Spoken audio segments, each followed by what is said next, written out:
A AAA report says they expect the number of travelers to hit 100 million for the first time this holiday season. I'm here at the Shell gas station where I spoke to travelers who say they're taking advantage of the low gas prices and hitting the road.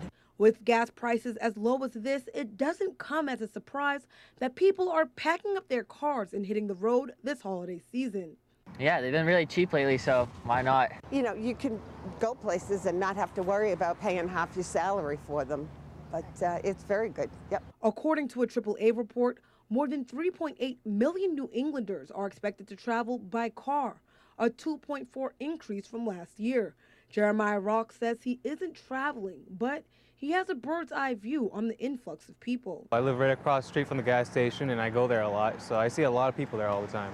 The AAA report says more than 100 million Americans will travel 50 miles or more from home. Phyllis McGill says she is not traveling, but she has family coming from New York. I think the gas prices encourage them to travel and to come up here. AAA also has a few tips for drivers before you hit the road.